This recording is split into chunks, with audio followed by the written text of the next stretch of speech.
the same time there was the need for it. So it was, you have to do it because it feels right, but you shouldn't do it because you might hurt someone by saying this.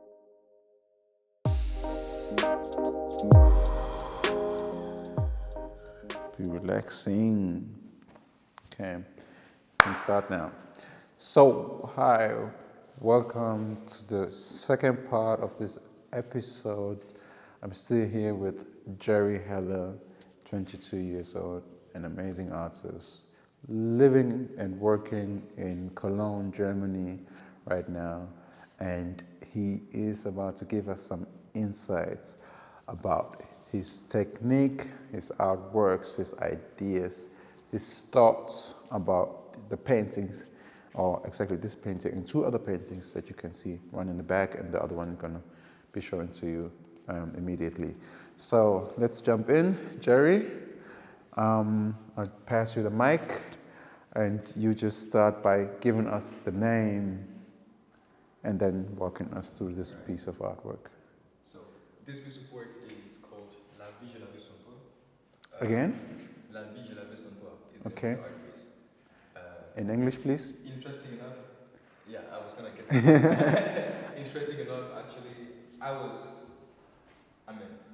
live in Cameroon, so we happen to speak English and French. So if you ever wonder why I use lots of French in some paintings, that's just because it's language I can speak. And here it's basically saying, life, I want it without you. In English, that would have been just too direct, you know, but French has its way of being politely rude. Yeah. So I love the idea of the polite rude here. But back before I give you like an insight into it, I will first pass you back the mic to choose why you wanted to have this piece particularly just here, because we did a curation by ourselves, and you know this great gallery suggested that would be here, and I moved into the room and I just thought to myself, actually it wouldn't have made no other sense if it wasn't actually here. Yeah. So what was your vision? Why did you envision this one particularly just to be here? Like, I'm just curious personally. Basically, it's a unique piece, first of all, and it has a unique statement that, first of all, characterizes you as a personality, both as an artist and as a person. Because there aren't a lot of people that would say, okay, I can live without you, you know? Especially not at your age. There aren't a lot of people that would like paint it in such bold letters and say, oh, okay, I can live without you. You know, for most people, I expect like, okay, all you need is love, you know, type of vibe. But then again, you made this bold statement, and also this work is actually not comparable with the rest of your works. You know, it stands out uniquely, and as I said, it's not only bold in the letters, but also in the size. And it just needed to be a solitaire, like it needed to stand for itself. You know, it needed to stand for itself, and that's why it needed it to be here. And the way this space is designed is that the most capturing part always needs to be at this place, because it needs to be hidden, and it needs to be overwhelmingly, like it needs to like grab you in a sort of way. Okay, I need to go to that direction. It's like hearing a mermaid sing. You know, when she sings, you can't do anything else than go through that direction. That's why I wanted this piece to be here. Okay. But when I look at this piece personally, it's lots of emotions. As I'm talking right now, I do have chills. It's overwhelming still to me as well, because the colors, the ambience, the choice of these, the lettering, even the quick movement of the brushes. Yeah. I think it was just like an instant feeling, but it was mostly very present, as if I just had to say it. And I think it comes as well from my unapologetic way of just being my raw self, it is this inner child that used to be a people's pleaser. In the previous episode, I mentioned being a people's pleaser. Yeah. So it's you know, some sort of revolution where I'm telling the world and everybody and anything, or for that fact, if we're not going my way, then I guess there's no way. I wouldn't say that like that, because at the beginning when we started to work out, I noticed that you have a strict vision of how you want to like exhibit or present yourself. But with time, as time was going on, we found a common ground, like to work together. It's not only your way, but it's also my way. And you said I decided to put that here, you know, and it's like, so I wouldn't say that.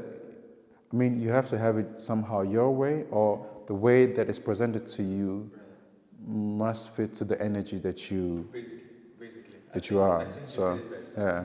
You said it best, and it's also this idea of me just particularly wanting to choose, like you said, who I want to work with and where I see myself. And let's just get back to the technique as the first ways of approaching this work. In this work, there's lots of materials. I use crayons, I use chalk, I use acrylic. You're equally gonna realize in the painting that it is mixed with different form of like slowing liquid to make the drips a bit more visible, or to take away. And the lettering even is very French, like just the way I made the A, you know, like using this very formal chart-like way of expressing itself, and it goes back to the inner child dying to say something, because I still wanted to keep the identity of a kid. And if there's an advice I would ever give to an artist, you know, is that just never stop being that kid, because if you do, I think you're losing some sort of the essence of why you're even starting to paint in the first place, at least in my case. And this choice of the size-wise, the choice of it, I usually want my painting to be like a wave. I spend lots of times by the water, being in different places, Limbe, Lisbon, Algarve, and it's just like I want someone to watch a painting and some sort of have the painting wash, like pull you back into the water, some sort of a humbling experience.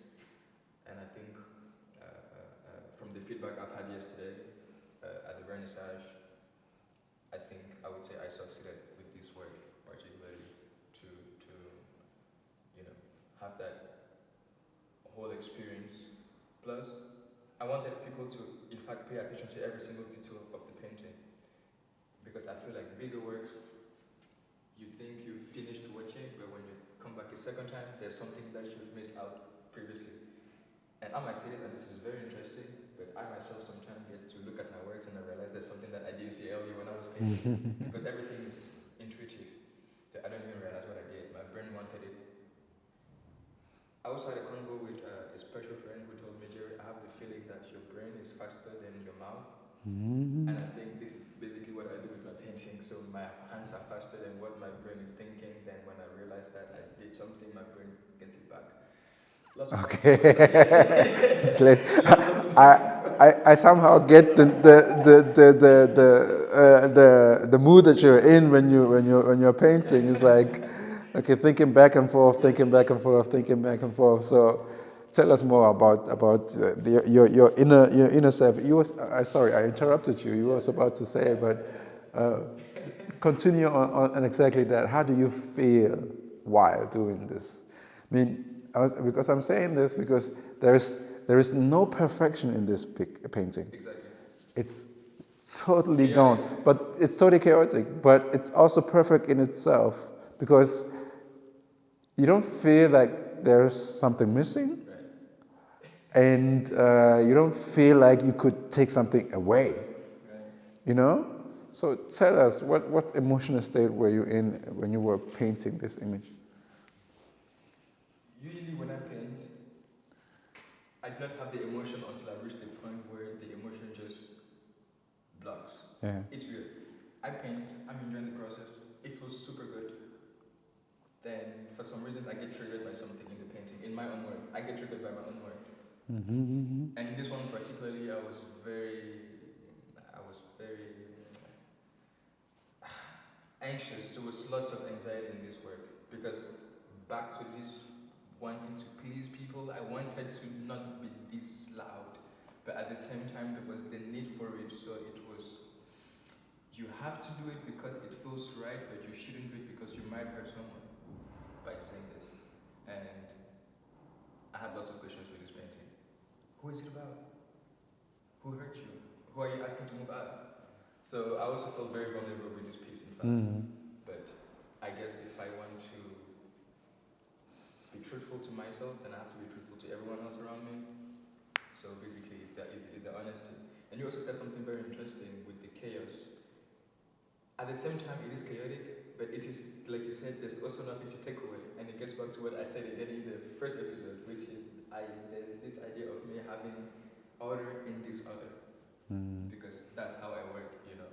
And my handwriting is very good in this one. So to all the teachers who ever said my handwriting is bad, it's great. You know?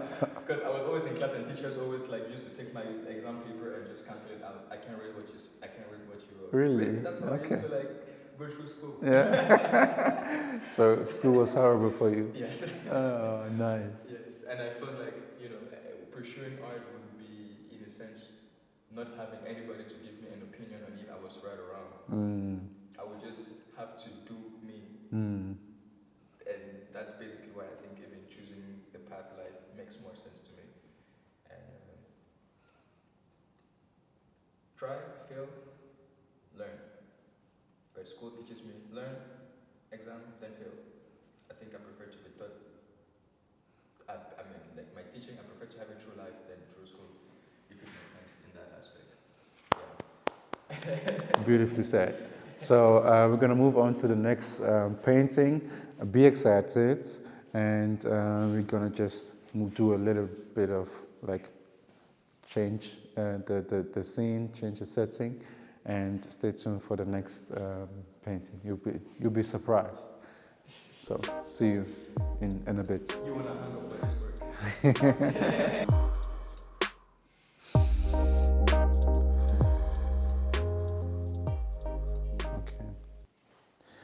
So, welcome back. As I said, we are standing in front of the second image and also the last one that we are going to talk about today. We just decided to just give you two because it's going to give you enough of an impression of who Jerry is and what his artwork is all about. So, Jerry, just like with the other one, I'm going to pass you the mic and then you start with the name of this painting.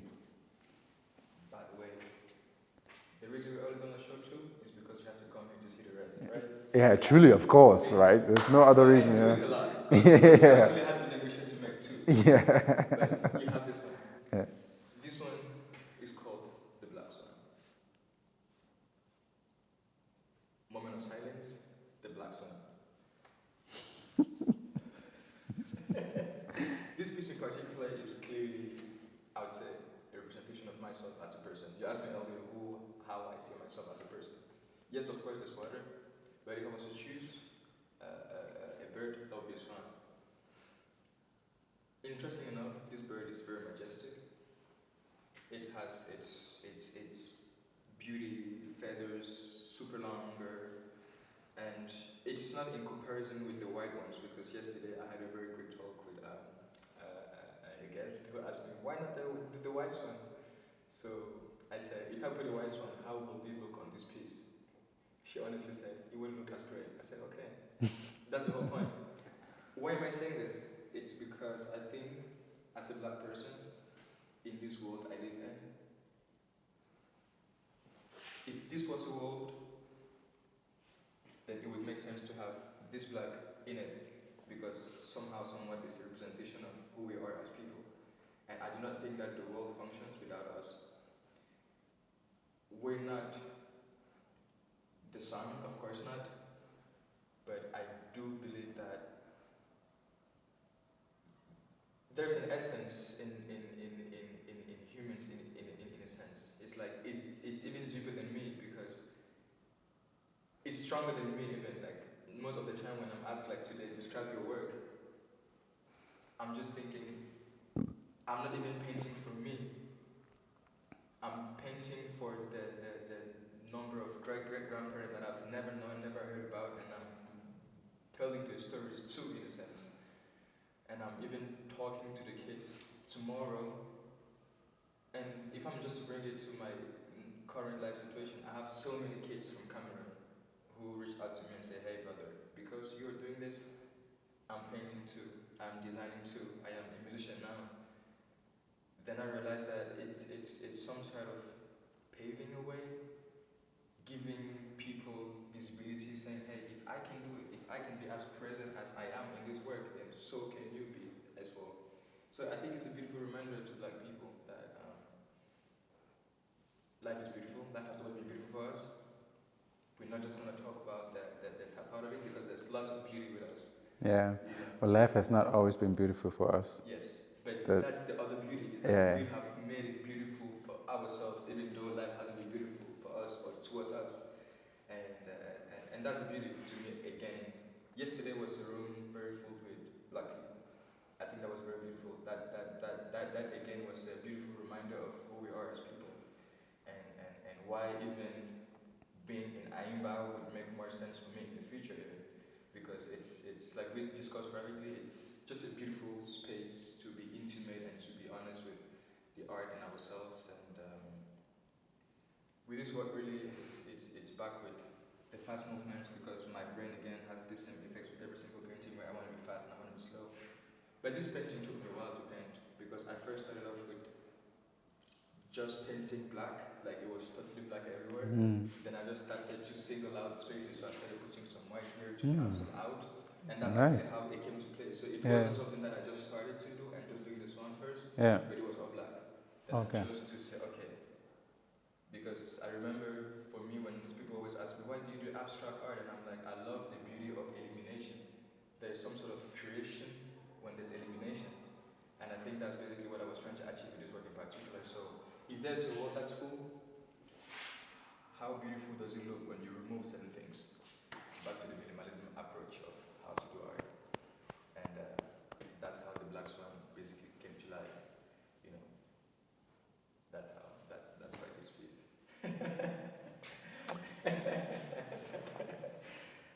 You just left me speechless. Yes, I think myself too, when I'm in front of this painting, it just silences me. It's a big swan. It's big. I did tell you that this is a crazy person, right? It's like, he's just 22. He's like, he's talking as if he has like this much of experience of being an artist. And yeah, amazing. I really, clap for yourself, clap for yourself. This is quite an extraordinary work. Also the explanation that you gave to it, for me, it's incredible. And I thought that you painted the Black Swan first. I mean, I was thinking that you actually painted the Black Swan and just colored the outside. But now that you're saying that you paint the whole canvas, you painted the whole canvas black, and then took out or added something to take out the most of the black part, or to create this Black Swan. It's even more amazing because it shows me, or it tells me, that you are process driven. Yes. Like you start something and then you figure out, okay, just like you said in the interview before, try and error. Like you try something first and you don't feel like, okay, it's not right, it's not perfect, it's not what I want, where I want to be, it's not what I need this piece to be. And so you either add something or you take something away. And in this particular image, you did not only take something away, the blackness, you added something to take the black away. And that's a process that I haven't heard of any other artist before. And I've been doing a lot of artist talks since 2020. But I haven't heard of that particular process, like somebody like painting a whole canvas black realizing, okay, this is not where what it needs to be, but adding something to take something away. But in the other hand, you don't have any other choice, because, I mean, black is a color that you cannot actually not necessarily get away. But you could have had painted the whole canvas in white again and then start all over. But you didn't. Like, you added these colors, and you also added this landscape, like texture and stuff, that makes it even feel more of a natural situation. Like, it doesn't feel unnatural. The swan doesn't feel.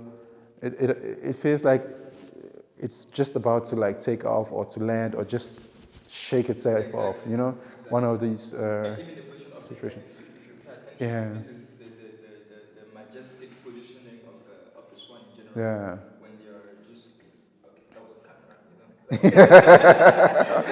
so Okay. basically, the majesty, the presence, the way the feet are super clear on the ground. Yeah. So it shows that the swan is grounded. Yeah. The swan is ready to take a slide, in fact, and the swan is very confident because his head movement is confident and is ready to fight and push across whatever is ahead of it. Amazing. That's why I recommend everybody to come and get closer to Yeah. because if I mean, at this point you realize that there's like this black spot. Yeah, and I also have to tell our audience, maybe you are seeing this work through your screen, but you really need to see this live. It's a totally different experience. As I said, I've been going back and forth with you throughout the last few years, and I've been seeing this work on my screens digitally, like Instagram and all that. But seeing this live is so much more amazing. So much more different, that I really recommend everybody to one day, if you have a chance to see some of his works, just go there and have a look personally. You won't regret it. So is there something else that we need to know about this piece? If there's anything else that you need to know about this piece, is that you do not necessarily need to be black to understand this painting.